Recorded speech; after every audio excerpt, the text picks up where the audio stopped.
Olá, estamos começando agora mais um programa Personalidade, o programa que é exibido aqui na nossa querida TV Assembleia para mostrar quem faz e acontece em Alagoas, quem faz e acontece nas artes, na literatura, na política e na história alagoana. Hoje estamos aqui com um desses nomes, trata-se do nosso querido capitão Carlito Lima. Carlito, prazerzaço estar com você aqui nessa bancada que já foi, né, já sentou aqui no meu lugar o grande Valdemir Rodrigues. Eu gosto sempre de colocar isso, que é uma referência para todos nós, homens e mulheres de comunicação, não é um comunicador nato, um cara que passou pelo rádio, passou pela televisão, um homem de bem e que está lá, juntinho nosso Senhor Jesus Cristo e olhando por nós aqui.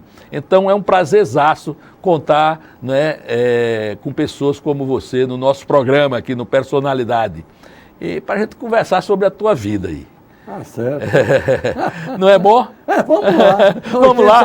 Vamos lá. 80 anos é muita coisa para 80 contar. Anos. Você está fazendo 80 anos agora em janeiro. Fevereiro, né? Fevereiro é o que vem. Fevereiro. Já está convidado. Vai ser no Coreto a festa. Vai ter uma banda de música clássica. Depois vai ser um pastoril e depois forró até o dia amanhecer. Mas o carnaval esse ano é quando? Você sempre organiza o carnaval. Mas acontece o seguinte, carnaval, eu não estou fazendo a festa no carnaval. Estou fazendo uma semana depois. Porque eu não sou besta. Vai ser no dia não, 6 Carlito. de março. Tá certo, Carlito. Carlito, 6 de março, 80 um pouco anos. para conhecer um pouco da tua vida, para que os alagoanos conheçam mais da tua vida, não é? É começar lá do começo mesmo, né? Você é alagoano, é filho dela. Conta um pouco a tua origem aí. Olha, eu nasci ali na Avenida da Paz.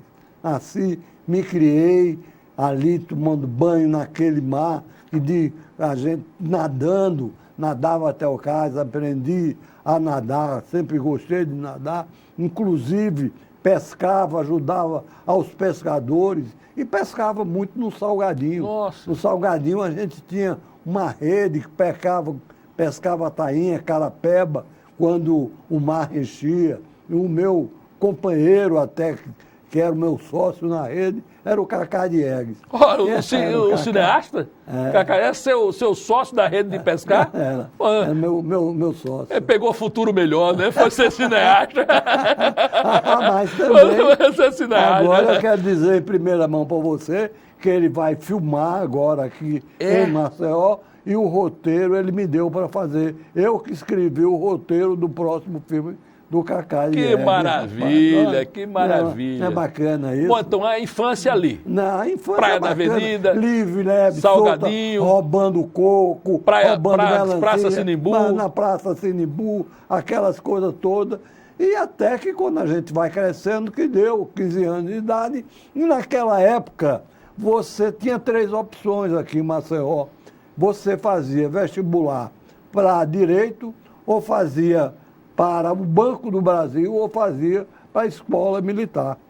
Eu era filho de coronel, do comandante do 20BC e tal, Mário Lima, e descendente de Floriano, tinha um sangue militar na veia e fiz o exame para a Escola Militar e passei.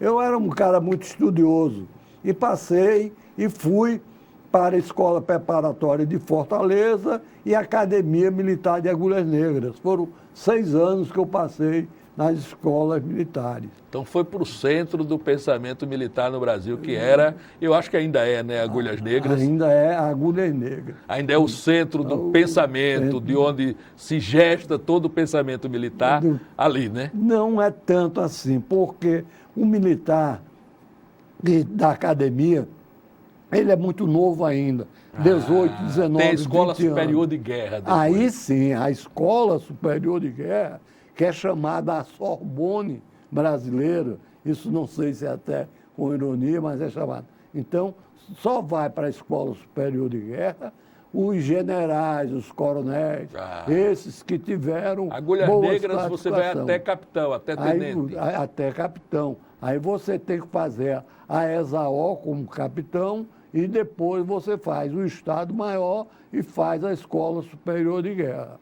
Mas eu não cheguei a fazer nem a ESAO. Eu, como capitão, eu saí do Exército.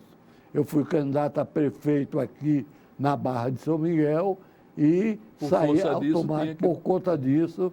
Eu fui... Mas ele antes teve uma carreira militar.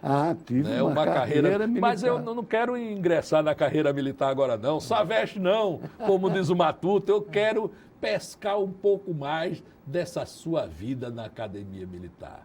Um monte de caba novo, a testosterona lá em cima, os cabas presos ali, que não é uma prisão, mas você fica ali confinado, né? Claro, Fica confinado, com os hormônios saltando para fora. O que acontece ali dentro de uma academia militar? Uma academia militar, porque a academia militar, ela é organizadíssima.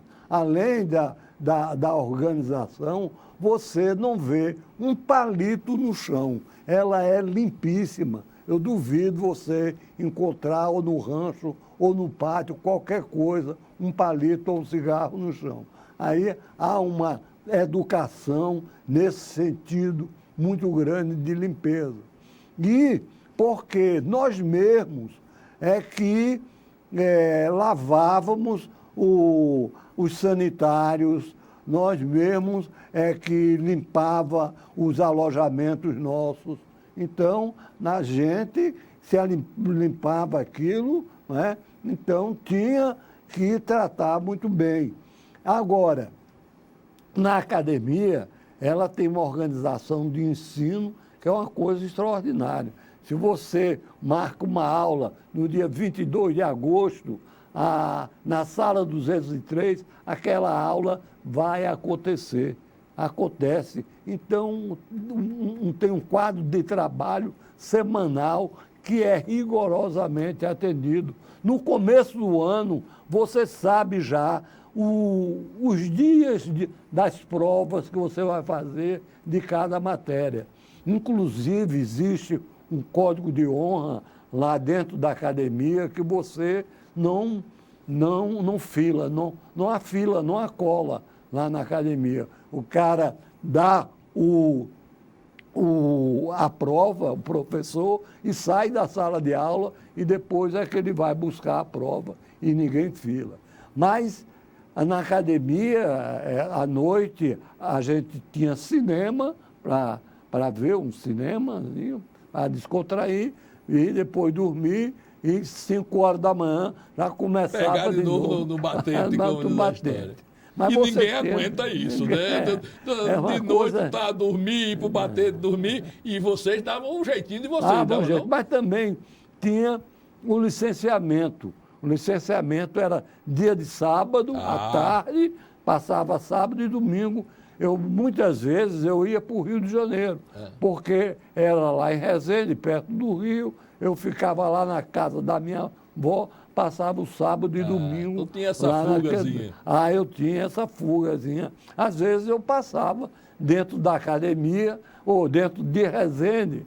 Agora, a competição em Resende era muito grande. Tinha um clube chamado CC, e esse clube, quando tocava uma música, tinha a corrida dos 100 metros. Porque se tinha umas 20 moças, tinha mais de 300 rapazes para dançar. Maria. Era uma coisa danada. Ave Maria. E também tinha, né? As casas de recurso. Casas assim, que eram boates e tal, e que a gente era proibido ir.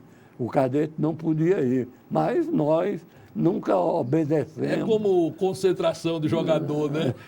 Todos eles acabam indo. Ninguém diz, mas acaba indo. E a gente ia assim de magote. Certa vez nós fomos uns 8 a 10 cadetes e houve lá uma confusão, uma briga tremenda com caminhoneiros. Aí daqui a pouco apareceu a patrulha da academia, o cara gritou a patrulha, nós saímos correndo. Quando eu fui pular uma janela, levei uma cadeirada e fiquei no chão. Aí um amigo meu me pegou, me levou para dentro do mato. Eu digo, não, eu vou me entregar, porque está sangrando muito. E eu fui direto para o hospital. foram 20 pontos na cabeça e 20 dias de cadeia.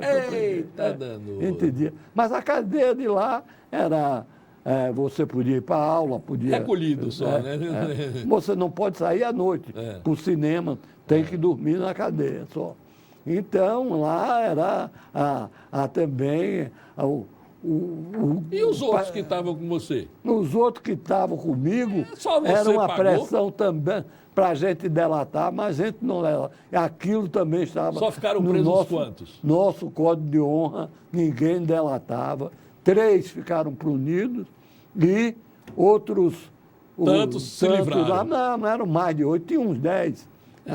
Até hoje, desses que estavam lá, alguns saíram generais do Exército. Aí lembro, até hoje eu me encontrei com ele, digo, você foi general graças a mim, porque se eu contasse, se eu fosse dedo duro, você ia pegar aquela cadeia e tal. Aí tu ficava com a mancha, né? A mancha. Mas a mancha dentro do Exército, depois de certo tempo, a pessoa tira. E uma tira. coisa besta assim. É coisa besta. E quando eu saí da academia militar... Tem gente que tem mancha pior. Tem gente que tem. Muito pior. E consegue até cargos importantes, como diz aí. Muito mais importante. Mas na academia não havia doutrinação política. Embora, no meu tempo, houve a renúncia do Jânio, eu estava na academia. Ficaram de prontidão. Estávamos de prontidão. Eu não votei no Jânio, eu votei no General Lott. Muita gente votou no General Lott.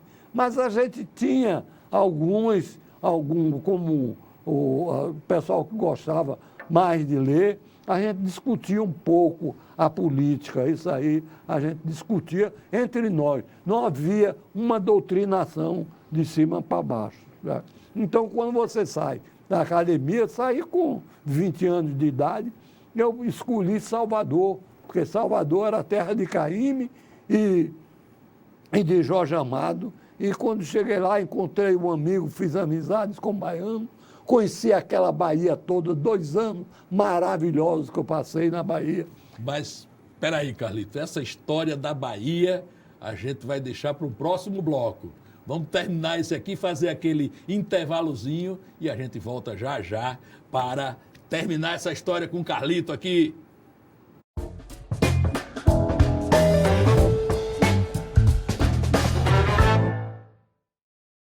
Mudar o rumo da educação no país. Como transformar a realidade do jeito certo. Ouvindo as pessoas. Buscando o interesse da maioria. É o que o Ministério da Educação está fazendo para transformar a educação. Ouvindo pais, alunos e professores, criou um novo ensino médio, que já tem a aprovação de 72% dos brasileiros. E que nos dá o direito de escolher nosso futuro. E mudou o Enem também. Por meio de uma consulta pública com mais de 600 mil participações, os estudantes decidiram. Acabou o sufoco.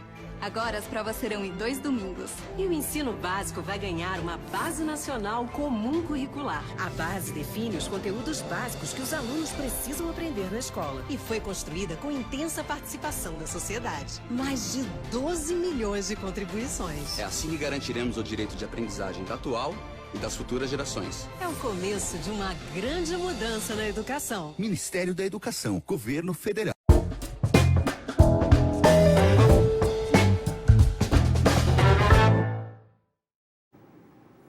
Estamos de volta aqui com o nosso Personalidade, entrevistando hoje o nosso querido Carlito Lima. Carlito, a gente ficou lá na academia e você saindo da academia, mas eu quero pegar essa transição porque tem uma história interessante que você contou, que é um pouco, eu acho, que motiva você a ir para a Bahia. Na academia, você disse que sempre gostou de livros, seu pai gostava de livros, né? Mas você contou a história da academia referente ao Jorge Amado. Como é que foi isso? Não, o caso é o seguinte, eu sempre gostei de livro. Meu pai tinha uma boa biblioteca, eu, 14 anos, eu já tinha lido os Claques, o Jackson todo, e outros livros que meu pai comprava. Era o Coronel Mário Lima, ele era um intelectual. Então, eu, quando cheguei na escola militar, como eu gostava de livro, aí me botaram eu como chefe da biblioteca, que tinha uma biblioteca lá que emprestava livros. Não livros didáticos, mas livros de lazer, livros de poesia, de romance, de memória. E eu que era o bibliotecário. Mas livro de filosofia, essas coisas não tinha, não. Tinha também. Tinha também. Tinha também, mas pouco lido. Pouco procurado, né? Pouco procurado. Mas tinha. Até o Capital estava lá também. Também. Tava Se lá. quisesse ler, tinha, né? Quem quisesse ler, lia. Então, tanto quando apareceu Gabriela Cravo e Canela, que foi a fase mais sensual do Jorge Amado, e também no Brasil não tinha tido ainda um romance com tanta sensualidade, então todo mundo queria ler o Gabriela Cravo e Canela, que eu comprei. Eu comprava o livro, eu tinha um dinheiro para comprar livro e disco. Alimentar a biblioteca. E o disco também, que eu tinha lá. Tinha discoteca porque é o seguinte, toda hora do almoço, eu botava a música para o pessoal ouvir. E nos quartos havia aquelas radiolas também, não? Não. Nos quartos dos cadetes, essas coisas? Não, tinha os particulares. Mas essa do rancho... Era um só. Era um só. E eu que comprava os discos naquela época. Era a época da Bossa Nova? Mas, não era ainda a época da antes. Bossa Nova, era um pouco antes da Bossa Nova e tal. Então era Nelson Ângela Gonçalves, Maria, Ângela Francisco Maria. Alves, né? Orlando Silva. Exatamente, era por aí. Então, o livro do Jorge Amado Gabriela era uma fila imensa que tinha, todo mundo querendo ler o livro do Jorge Amado. Imagina o que não se fazia depois das noites das academias, depois de ler aquela Gabriela que o cara fica imaginando assim. Era. O pior era o seguinte, às vezes, porque há um esporte muito efervescente lá na academia, então, em vez em quando, havia jogos da seleção brasileira. E quando jogava a seleção feminina lá, à noite, Ave Maria, todo mundo ia assistir. Era uma festa, Era uma festa. Então, também outra festa que tinha eram as normalistas, que todo ano tinha uma tradição. Vinha 10 ônibus de normalistas do Rio de Janeiro e se hospedavam na academia no final da semana. A gente tem que explicar para esse pessoal de hoje o que é normalista. Normalista. Né? Aquela normalista linda. Né? Não pode casar ainda. O que é uma normalista? Normalista era a moça que estava se formando para ser professora. Isso, que era, os pais queriam que as moças fossem professoras. Fosse professora. Então, elas não podiam se casar. Então, apareceu essa música. Eu estou apaixonado, o pai da moça zangado. E o remédio é esperar. Mas quando as normalistas passavam, lá era uma festa. E tinha 2 bosques enormes. A gente só via, era casal lá nos bosques. Era formidável. A gente dizia. Você acredita, Carlito, que seu contato com o Jorge Amado, através do Gabriela e do romance do Jorge, foi que pilotou você para a Bahia? Talvez fosse. Influenciou você? Não há dúvida nenhuma. Porque eu tive uma boa classificação na academia e eu podia escolher o local que eu queria, entendeu? Eu tinha bom lugar, tinha Petrópolis, tinha Maceió, tinha Recife, tinha outro... Era natural, viu, voltar para cá. Voltar para cá, mas eu digo, não, eu quero ir para Salvador, que é a terra do Jorge Amado, é a terra de Caymmi. E fui para lá, quando cheguei lá, um tenente que era um artista, ele me levou para a Bahia, e eu conheci a Bahia toda, e fiquei encantado com a Bahia. E foi lá que eu percebi que eu não devia continuar na vida militar, que não era aquilo que eu queria. Não era o meu negócio. Não era o meu negócio, a vida militar. Eu sou um pouco romântico e sou um pouco artista também. Essa que é a verdade. Foi quando eu passei 2 anos na Bahia e eu vi que em Recife tinha uma faculdade de engenharia noturna, a Politécnica. Aí eu consegui minha transferência de Salvador para o Recife. E quando eu cheguei lá no Recife, foi no final de 1963, estava aquela efervescência política, Miguel Arraes, Julião, Pelópio da Silveira, comandando todo Pernambuco, as ligas camponesas, e a gente lá no quartel, eu fui servir na 2ª Companhia de Guarda, que era a tropa de elite do 4º Exército, de plantão o tempo todo, porque estava já para estourar um golpe há muito tempo e tal, até que no dia 1º de abril estourou o golpe militar. Essa história, Carlito, você conta depois ela em livro, né? Em livro. Foi quando você... Aí a gente vai pegar daqui a pouquinho, né, lá para frente da nossa entrevista, quando você mergulha na letra. Mas essa história você contou, e contou algumas coisas também de algumas incursões que vocês faziam durante a instalação da ditadura. Você fez ações de campo, né? Teve uma vez que você foi com os seus comandados, né? E acabou deixando que o cara fugisse. Como foi esse negócio? Olha, ele não merece mais ser punido, não. Agora já passou. Não carece de punição. Já tem quase 80, né? Conta essa história, como foi. Você, pô, o cara lá, não, meu amigo dentro dos calos.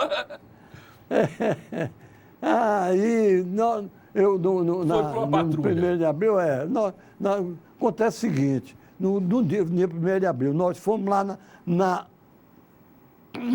Sindicato dos Bancários para dissolver uma manifestação, mais de 300 pessoas. Aí eu fui com o meu pelotão, 34 homens, armados até os dentes, tinha que dissolver, eu digo pronto. A gente diziam que o outro lado estava cheio de metralhadora, de arma, e é hoje que aqui a gente vai pegar. Quando a gente chegou perto, um sargento dizia, vamos atirar, tenente, vamos atirar. Digo, não, ninguém atira aqui, só com minha ordem, só com minha ordem, só com minha ordem, e o cara me dando corda, e eu não, eu querendo ver se chegava ao local, e cada vez mais perto, eu queria... Para entender o que estava acontecendo. Se eles atirassem primeiro, a gente atiraria. Eu não queria dar o primeiro tiro.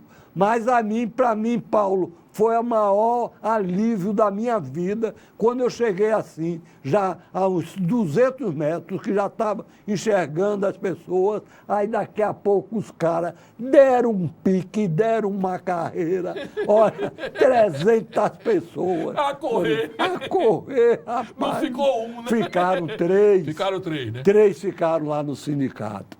Aí eu fui lá e disse para ele, olha, arrebentou aqui o golpe militar e eu tenho ordem de prender vocês, mas não quero prender, quero que vocês vão embora, pelo amor de Deus, e eu quero fechar aqui, que a ordem fechar até lá. Por obséquio, vão embora. Aí 2 foram embora, um disse, só sai daqui preso. Eita, capa brabo, mano! Eu digo, se for por vai isso, embora! Seja preso. Aí fechamos lá e voltamos a pé para a companhia de guarda que fica no centro do Recife. Aí eu vi os meus soldados em coluna por 2 e o cara no meio. Eu digo, rapaz, pelo amor de Deus. Aí eu fui lá e disse para ele, olha, estão matando tudo e quanto é comunista agora lá. E, olha, se você, quando chegar lá, tu vai ser fuzilado. Eu vou dar uma oportunidade. Quando chegar ali, naquela esquina, eu vou pegar você e dou um empurrão, você dá um pique. Ele ficou assim, todo nervoso. Daqui a pouco eu fui um pouco para trás. Em vez de quando ele olhava para trás, porque quando chegou perto da esquina, eu fui lá, abracei ele e disse, você não atira em mim não? Eu digo, porra. Aí empurrei. Aí eu acho que até hoje esse cara está correndo. Ele agradecendo, né? Eu nem sei quem é o cara. Nunca soube. Mas me conta aí, pronto. Aí estourou a Revolução, muita gente preso, Julião preso, Arraes preso, Gregório preso, todo mundo preso. No meu quartel. Todo mundo lá no meu quartel. E toda quarta-feira tinha visita dos presos aos presos políticos. Aí eu conheci, eu trato bem a todo mundo, trato bem a soldado, trato bem, essa é a minha maneira de ser.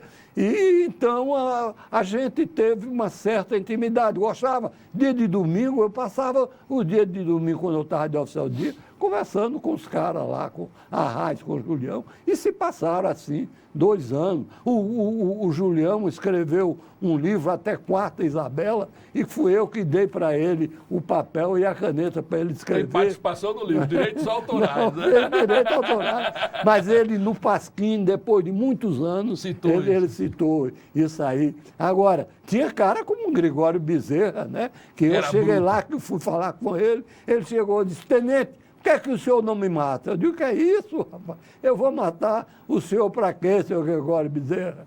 Ele disse, porque se fosse o contrário, se fosse a minha revolução que ganhasse, eu matava o senhor. Pode ficar sabendo disso. Olha, filho, uma bravo, coragem né? da peste, né? Uma coragem da peste, é isso. Então, o tempo foi passando. Quando chegou em 65, veio um preso político lá de Socorro, do 14RI, para a companhia de guarda.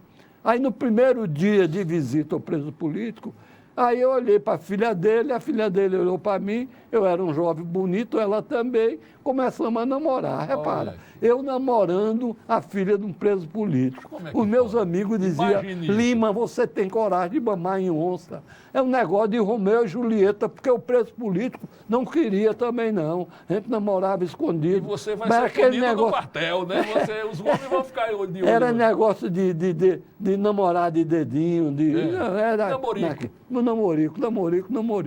Até com os 3 meses de namoro, o general Lira Tavares mandou me chamar. Eu fui lá, me apresentei para ele. Ele, Lima, eu soube que você está namorando a filha de um preso político. Eu digo, estou, senhor. Ele disse, não, admito que um tenente do meu Verde Oliva namora a filha de um filho da puta de um preso político. Acaba esse namoro. Eu digo, sim, senhor. Aí dei continência para ele. E quando eu ia embora, eu pensei, eu sou um homem, eu sou um rato. Aí voltei. E disse, general, o senhor não tem nada a ver com minha vida. Aí ele, saia daqui.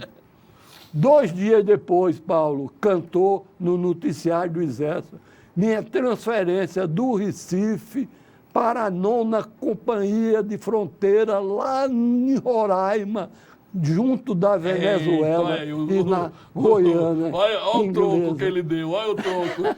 Passei 2 anos lá, 2 anos e meio entre os índios, conheci aquele Amazonas. Que eu achei ruim, né? Eu gostei demais. Fiz o curso de guerra na selva, o curso mais difícil que tem no Exército, e fiz outra coisa, conheci a exuberância do Amazonas, essas coisas todas, a riqueza, que é o Amazonas. Ele é rico demais. O subsolo do Amazonas, inclusive lá, teve um cara que foi com os soldados, disse que ia fazer o exercício, mas ele foi garimpar lá em TPQ e pegou um bocado de diamante lá. É uma coisa assim fácil, porque agora está dentro das reservas dos índios, então não se pode mais garimpar. Na realidade, a Amazônia nunca foi ocupada, né? Nunca foi. Nunca foi.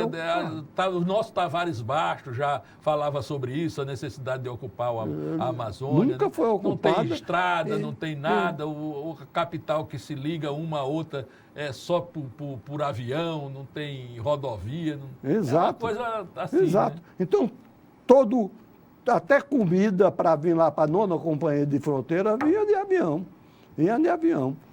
Entendeu? E eu passei 2 anos lá, aprendi muito mesmo, muito, porque eu vim logo. Aí tinha lá um local que o cara disse, não, aquela fazenda é dos americanos, do Rothschild, de nenhum brasileiro entra lá. Eu digo, como é a história? Aí cheguei e inventei uma marcha com pelotão. E a marcha passava exatamente na fazenda do cara, né? Aí eu fui. Quando cheguei para lá, quando o cara viu o pelotão, aí abriu a fazenda e eu olhei lá dentro da casa, que estava lá no fundo, eu vi cada antenas enormes, entendeu? E detetores de metal também, essas coisas todas. Uma coisa de espionagem mesmo. Rapaz, isso foi em 66, 67. Imagina, desde aquele tempo que já esse pessoal está de olho na internacional, da Amazônia, que é riquíssima. É verdade. Talvez os americanos, tenho certeza, que eles têm um levantamento muito melhor do que nós brasileiros. Que riqueza tem ali. Mas, Carlito, a gente vai fazer outro break aqui, outra pausazinha, e a gente, quando voltar, vai estar mudando o carreirão da conversa. porque chega de papo do militar, agora a gente vai falar em pau de jangada, que é pau que boia, como a história. É você hoje, né, a sua atividade a partir da época em que saiu do Exército até agora. Então, daqui a pouquinho, a gente volta com mais Carlito Lima aqui, viu?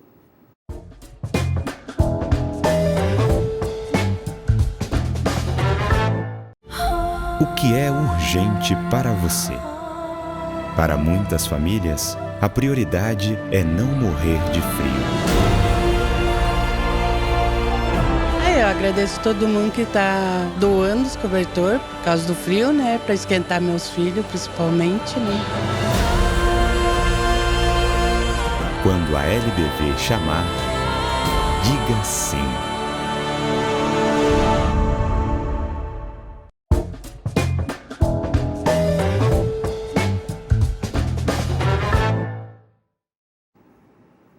Depois desse ligeiro intervalo, ó, não foi rapidinho? Rapidinho, loguinho mesmo. A gente aqui está de volta para continuarmos essa conversa aqui com o nosso querido Carlito Lima. Carlito, eu já cantei a bola lá, que aí das Guianas, lá das fronteiras amazônicas, foi ali que você encerrou a sua carreira como militar? Não. Não? Vai mais além, ela vai até Não. onde? Aí eu pedi transferência, quando eu saí, eu queria terminar a engenharia, eu vim para Maceió. Aí vim para a CSM, que era um quartel que tinha somente metade do expediente, e me formei em engenharia aqui. Ainda era no local que é ainda a CSM agora? Ali, Eu sou da turma de 71 daqui, da turma do Ronaldo Lessa, do Nenoí. Então a sua formatura em engenharia foi aqui? Foi aqui, a minha formatura foi aqui. Mas interessante é que quando eu... Você ainda é militar? Eu ainda é militar. Aí logo depois eu fui candidato a prefeito, aí saí. Quando eu entrei na faculdade de engenharia aqui, eu tive um gelo tremendo. Ninguém falou comigo porque eu era capitão do Exército. Os colegas todos. Né? Porque Ronaldo, não sei o quê, todo mundo esses caras aqui. Um líder como Ronaldo, Jailson, Boetman. Mas com 15 dias eu já estava... Enturmado. Já estava enturmado. Hoje são todos meus grandes amigos, meus colegas. Todo mês nós almoçamos juntos. Ô Carlito, mas só para a gente clarear um pouco, essa época não era de todo, assim, estranho que eles tivessem essa atitude com você, porque na época, né, para quem não viveu aquela época, era uma época de paranoia mesmo, né? Quando você via um militar, um cara assim ligado às forças, o cara ficava meio com medo de que fosse dedurado, de que fosse... Era a época ainda, a instalação da repressão, não é isso? Era, exatamente. Então, aí estava. E foi no auge, né? Porque o auge mesmo da repressão foi uma guerra que existiu, de 68 a 72, esses 4 anos. Tinha a guerra do Araguaia e tinha a guerra urbana, né? E tinha a guerra urbana. E as correntes dentro do Exército, umas propugnando... continuar com aquele regime e outras dizendo não, que estava na hora de entregar. Você está até dando dados importantes, você falava comigo uma época dessa, né, que isso ficou bem aparente, né? Castelo Branco tinha uma posição... Isso ficou aparente demais, e tinha. E depois, você viu, no tempo já, em 85, quando eu já tinha saído do Exército, o general Figueiredo, ele proibiu de todos os militares, até da reserva, de dar declaração política. Olha. Aí eu digo, não, que história é essa? Eu sou político já estou na reserva, já sou prefeito, eu dou. Aí o Bernardino do Souto Maior, que é o Caba Vivo, disse, você topa dar uma entrevista a mim? Aí eu dei uma entrevista para o Bernardino. E essa entrevista teve uma repercussão nacional. Militar, capitão do Exército, ele propõe que os militares voltem para quartéis e tal. Isso em 78, mais ou menos, em 78. Em 78, e teve uma repercussão mesmo, bem grande, em todos os jornais e tal. Tanto que um colega meu de turma, que era ajudante de ordem de um general, quando houve uma reunião do alto comando, para que já se falava da anistia, alguém disse, olha, nós temos esse caso aqui, já com jornais na mão, desse capitão, já é uma pessoa que falou e tal. Quer dizer, pode ser que eu não tenha influído na anistia. Mas foi uma referência, né? Mas foi uma referência. E que a anistia foi em 79, Então, por conta disso aí, eu me formei em engenharia e trabalhei muito na engenharia, até terminei na prefeitura de engenharia, fui prefeito na Barra de São Miguel e tal, e foi quando eu era um cara que gostava de contar essas histórias, porque as histórias do tempo da ditadura... Estamos falando em que ano aí? Vamos falar de 80, nos anos 80. Foi quando você foi prefeito da Barra? Depois, um pouco depois. Né? Um pouco depois.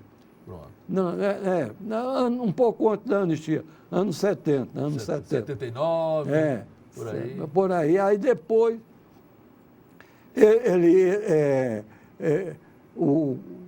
eu me formei em engenharia, comecei a trabalhar, e então eu comecei a me entrosar também na cultura, depois trabalhamos até junto com o Eduardo Bonfim e essas outras coisas todas mais. E eu gostava... Na época do Noaldo, que era nosso amigo, né? Também, quando foi criada a Secretaria de Cultura. O antigo DAC também, que era o Carlos Moliterno, que cuidou do DAC, né? O Juarez, que era do revista O Cruzeiro, né? Também foi do DAC, eram tempos bons esses. Foram tempos formidáveis, né? Então, acontece que eu contava muitas histórias. E essas histórias, os meus amigos me davam corda, por que você não escreve um livro? Por que não escreve um livro? Principalmente nosso amigo Edberto de Chanelli, o Magela e o Lelé, meu irmão. Esses três me deram uma corda até que em 2000, eu com 60 anos de idade já, aí eu passei o ano todinho escrevendo um livro e saiu o livro Confissões de um Capitão. Mas eu queria, a gente vai entrar nisso agora, mas eu queria puxar a coisa lá do prefeito. Como foi a experiência de ser prefeito da Barra de São Miguel? Eu soube que tem histórias interessantes. Por acaso, eu vou até perguntar, por qual time você torce? Sou tricolor de coração. Fluminense, que anda mal das pernas, é o meu também. Mas que semelhança vem a ter Fluminense com o prefeito da Barra? A gente precisa explicar direitinho isso. Vai lá, Carlito. Não, o pessoal fala, né, Carlito? O pessoal fala, porque a prefeita, a minha secretária de Educação disse, olha, prefeito, nós somos um município novo e não temos ainda uma bandeira. A gente precisa de uma bandeira. Então, eu digo, eu vou desenhar 3 opções e aqui a gente manda para a Câmara de Vereadores, né? E aí a gente vê como é que faz. Aí eu fiz 3 opções, só que as 3 opções foram com as cores verde, branca e vermelha. As cores do Fluminense, todas as 3. Todas as 3. A lista tríplice. Ali era o significado do sangue dos índios caetés, né? O verde da cana e o branco da paz. Aí, muita gente disse... Foi o inconsciente agindo. Até hoje, tremula na Barra de São Miguel a bandeira tricolor. É verdade. Mas é só um lapso de alegria e de goga, como diria minha avó, nessa nossa entrevista. Mas vamos para lá. E começou a escrever, danou-se a escrever, não parou mais. Aí, fez o primeiro livro, que foi... Foi o primeiro livro. Quando eu escrevi o primeiro livro, Confissões do Capitão, ele teve uma repercussão que eu não esperava. Aí, olha, venha, mais Canuto me chamou para eu ir para São Paulo, cheguei lá, fiz um lançamento em São Paulo, fiz no Recife, fiz um bocado de local. Quando fui chamado pelo Jô Soares, não era todo mundo que ia para a entrevista do Jô Soares. Aí fui para o Jô Soares, teve uma repercussão nacional, o meu livro foi para a biblioteca de Nova York, foi traduzido para o espanhol, depois eu lancei em Buenos Aires, em Bogotá, em Cartagena, em Santiago. E, a partir daí, o Plínio Lins, jornalista, ele achou que eu era um bom contador de história. E disse, olha, Carlito, você não quer contar aqui no jornal, numa coluna, você escrever um conto, um mini conto semanal, fazer uma crônica. Então, desde o ano 2002, que eu escrevo uma crônica. Toda quarta-feira eu escrevo uma crônica, que não é uma crônica mesmo, é mais um conto que vem, 60% é imaginação, e as pessoas, às vezes, me dão uma dica que gostam demais, das histórias do Velho Capita. Como chegou essa semana, uma pessoa disse, ó, Carlito, tem uma história boa para você. Lá em Palmeira do Zinho eu tenho um amigo meu que casou-se 3 vezes. Eu digo, 3 vezes, isso não é nada. Essa história, não, é porque a terceira mulher é filha da segunda. Eu digo, aí já dá uma história. Uma história, né? Aí já dá uma história. Então, eu escrevi já 2 romances, estou escrevendo um romance que é uma trilogia, que eu dei o nome de Manguaba, Mundaú e Jatiuca. Já estou escrevendo a terceira. A Manguaba eu lancei no ano passado. Mundaú está sendo editado numa editora de Minas Gerais. Uma amiga minha se encantou com a primeira parte, Manguaba. Ela tem uma editora, a Aletria, e ela está editando. Ela vai por conta dela. Para mim foi um presente. E já estou escrevendo o Jatiuca. Que é o último da trilogia. Manguaba, Mundaú e Jatiuca. Você já fez Manguaba, Mundaú Jatiuca. É a história de um cidadão colombiano que chegou em 1920, fugido da Colômbia, e se estabeleceu em Maceió. Ele passou por acaso no navio, ele ia para o Rio de Janeiro, ficou em Maceió, e aqui ele se casou em Maceió, ficou rico e fez uma família. Então, são 100 anos de vida dele, e esses 100 anos ele teve filhos, uns morreram, os netos. Então, eu conto as histórias todas desses personagens. São muitos personagens, são mais de 10 personagens da família. Agora, eu aproveitei e botei também a ditadura, a época da ditadura. Um cara vai preso, outra foi guerrilheira lá no Araguaia, e assim vai, está entendendo? Ao todo, 25 livros? 20? Ao todo, nós já temos 25 livros. Agora, o interessante foi quando eu lancei o primeiro livro no Recife. Eu cheguei para o dono da livraria e disse, rapaz, não tem problema não, porque aqui não vem ninguém, só conheço 2 ou 3 pessoas. Que ele disse que era proibido a bebida alcoólica, que ele era crente. Eu digo, não vai ter, e não vem ninguém não. Aí daqui a pouco começou a aparecer, que eu vejo, chega o Pelope da Silveira, que foi ex-prefeito do Recife, me dá um abraço. Daqui a pouco chega um cara, diz, olha, eu sou filho de Gibraldo Moura Coelho, ele já morreu, mas eu vim aqui lhe cumprimentar. As pessoas que foram presas lá, né? Os ex-presos políticos e as famílias, eles se telefonaram entre eles, rapaz. Daqui a pouco apareceu todo mundo lá, encheu de gente. Aí chega Miguel Arraes, o governador. Olha. Aí ele chega para mim e disse, Lima, meu uísque. Eu digo, o rapaz é crente. Aí fui lá falar com o cara, né? O governador está querendo. Pode. Comprei logo 3 garrafas de uísque e fizemos uma farra. A filha do Julião fez um discurso belíssimo lá. Foi uma das maiores homenagens que eu já recebi na minha vida. Porque foi uma homenagem, assim, espontânea. Né? Espontânea. É verdade. Paulo Freire, tá? Todo mundo foi para lá Para lhe prestigiar. Para né? me prestigiar. Lhe reencontrar, na realidade. Né? Um novo encontro em outra situação. Em outras situações, muito tempo depois. 2003, quase 30 anos depois. Carlito, a gente vai fazer mais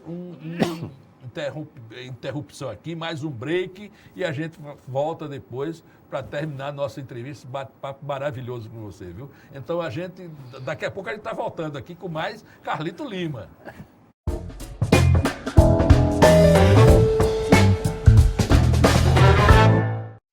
Toda foto ele tá sorrindo. Ele é muito carinhoso, ele é tudo pra mim. Eu não me imagino viver sem ele. Era o caçula, tinha pouco tempo que tinha parado de mamar, então aquilo tudo parecia que era mentira, né? Uma criança daquele tamanho ia ter um câncer. O grande problema do câncer infantil é porque a grande maioria dos sintomas são muito parecidos com sintomas de doenças normais da infância. Existe, criança pode ter câncer, mas hoje não é mais uma doença fatal, é uma doença tratável. O diagnóstico foi rápido, a equipe médica deu todo o apoio e hoje a gente pode comemorar a vitória. Eu estou muito feliz pelo progresso dele, por tudo que ele anda agora fazendo e antes ele não podia fazer. Então agora ele está caminhando a cura dele. Falta pouco. É um amor, é uma vitória para mim e para ele.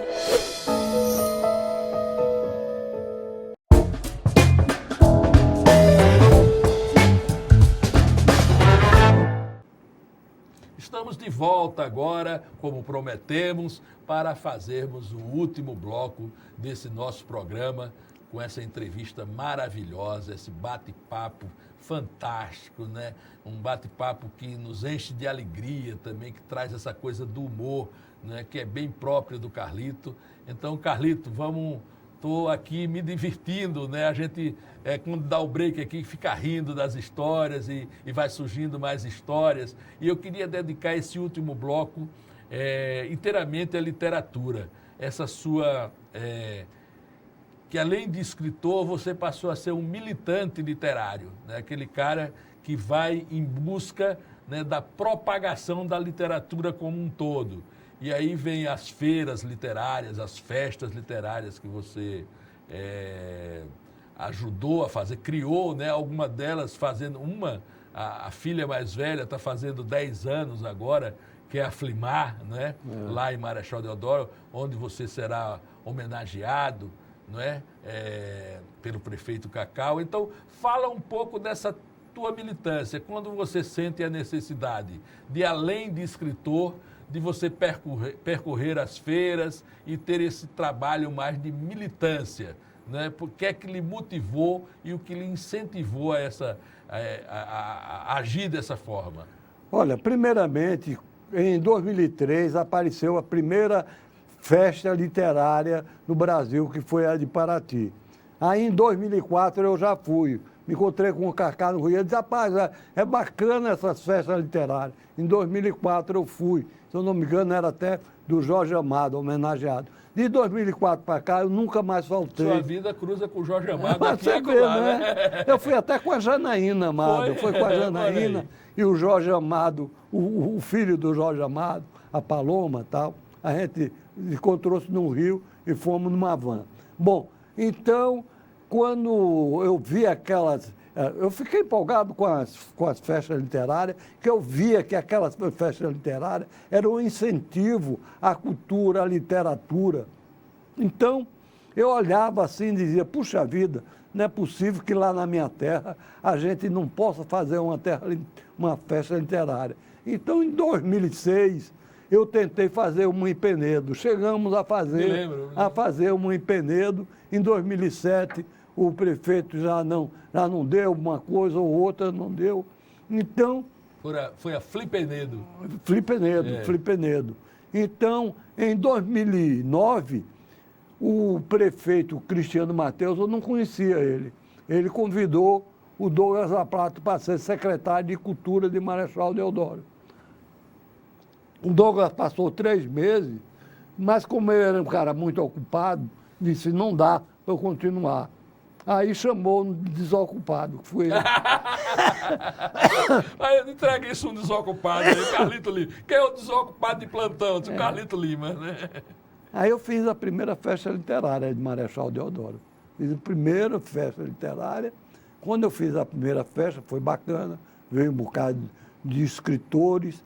O Afonso Romano de Santana, seu colega poeta, chegou para mim à noite lá na Praia do Francês e disse: Carlito, a festa literária de Marechal Deodoro foi ótima. Agora acontece o seguinte, escritores nós temos bastante. O que a gente precisa é de leitores. Eu digo, pronto. Quando chegou no outro aí foi ano... a sua militância surgiu aí virou a festa literária. Foi quando eu fiz a Flimazia com a Secretaria de Educação. Aí essa Flimazia apareceu, tomou um volume que ficou maior até do que a Flimar, em matéria de, assim, mais importância de importância. Eu até achava. E as festas literárias foram crescendo. Festa literária de Marechal Deodoro cresceu tanto assim que eu fui para Frankfurt para uma festa literária, 50 escritores brasileiros foram para Frankfurt, que era em homenagem ao Brasil. Desses 50, 28 já tinham ido para Flimar. Olha aí, que coisa. E quando eu estava lá, a Marina Colasanti estava dando uma entrevista lá numa televisão. Ela disse, não, entrevista aqui, ó, esse capitão aqui, que ele faz uma festa literária muito interessante lá no Nordeste, lá em Marechal Deodoro. Olha, que maravilha. Eu fui entrevistado em Frankfurt. E o interessante disso, Carlito, e eu acho que é uma questão que a gente deve frisar, porque as políticas normalmente elas não têm continuidade, não é? Elas começam, mesmo elas sendo boas, às vezes alguns governantes chegam e desprezam elas. Não, isso aqui foi da outra gestão, eu não quero não. E eu quero aqui parabenizar de público aqui o prefeito Cacau, não é, que abraçou também a festa, mesmo ele sendo, não é, tendo vencido a eleição, não considerou que essa festa fosse menor, não. Ele disse, não, eu quero fazer. E está fazendo agora o 10º ano. Isso é uma coisa excelente no serviço público. Olha aqui, nossos queridos dirigentes públicos, prefeitos, governadores e por aí vai. Isso é uma coisa fundamental. Os grandes projetos, eles são projetos de Estado, né? Eles não são projetos, não é, de uma tendência política.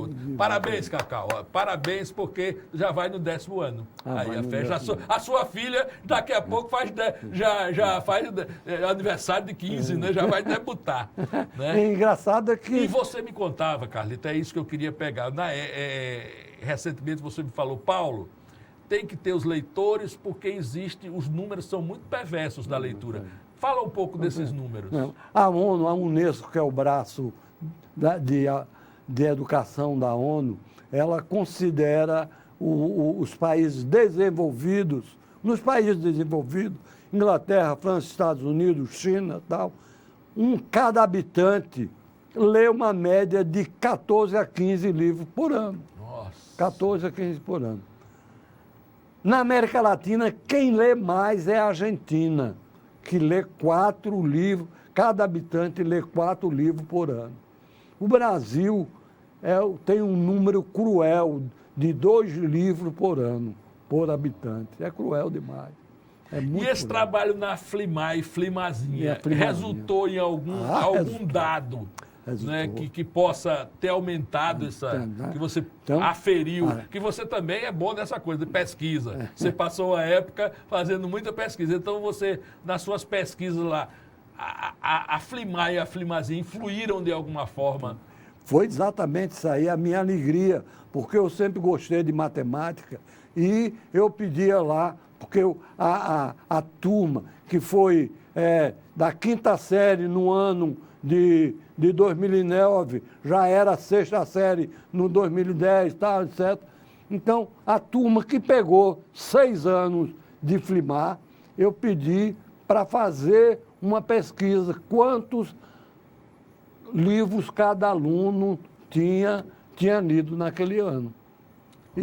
e deu uma média de 5,8. Maior do que a média da América Latina. Do que da América Latina. Já pensou que maravilha? Aí eu digo, pronto, é isso aí que a gente vê que é um projeto, inclusive a ONU considera a festa literária como uma das ferramentas mais importantes para o incentivo à leitura.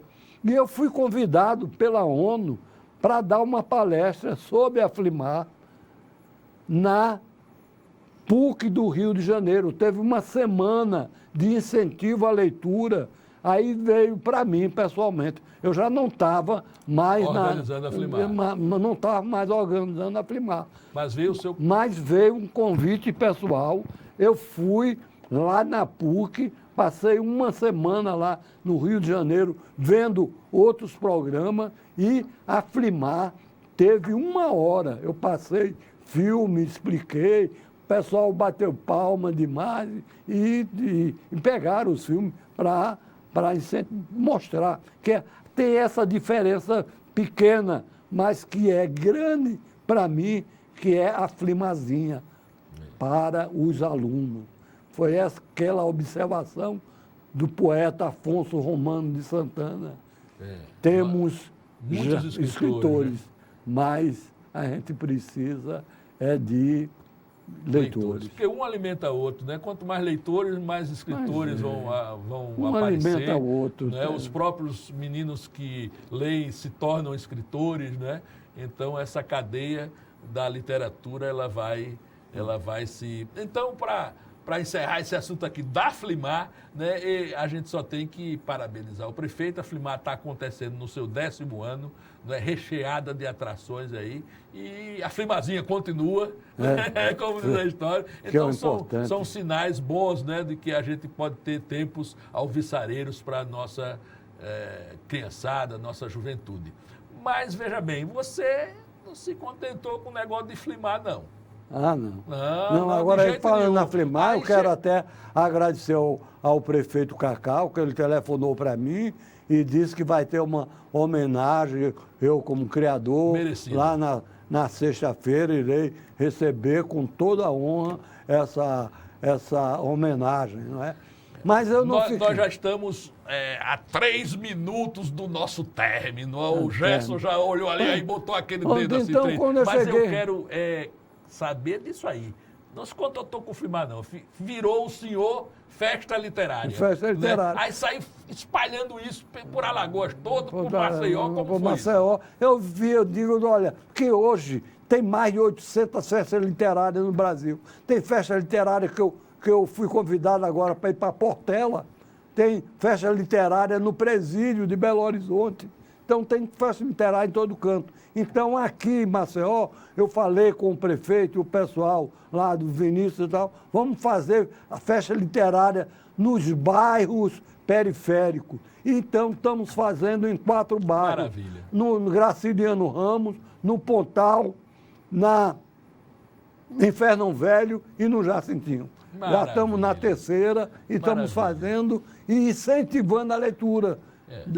Com troca de livro, dando livro, isso aí a gente já está sentindo que há uma perspectiva muito grande dos garotos, principalmente agora que nós resolvemos, assim, os palestrantes, e dizer para os alunos, para a juventude, que a gente não quer competir com o celular. A gente quer que eles continuem com o celular, mas que leiam também.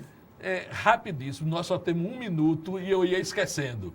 Vamos terminar isso, eu quero agradecer já a você essa entrevista maravilhosa e que a gente termine você fazendo as suas considerações finais. Nas considerações finais, falar do último filho, que é o último livro que foi recém-lançado aqui, Contos Levemente Eróticos. Temos 1 minuto para falar disso, viu, Carlito? Vamos lá. Primeiramente, vamos ver o seu poder de síntese. Eu estou com 80 anos, mas estou batalhando aí. Eu faço também a festa literária de Barra São Miguel recentemente, porque eu acredito na educação, eu acredito que esse país, ele só se resolve com a educação, todo mundo sabe disso, mas não se faz assim uma coisa realmente concreta. E essas festas literárias, elas têm uma realidade concreta de incentivo à leitura.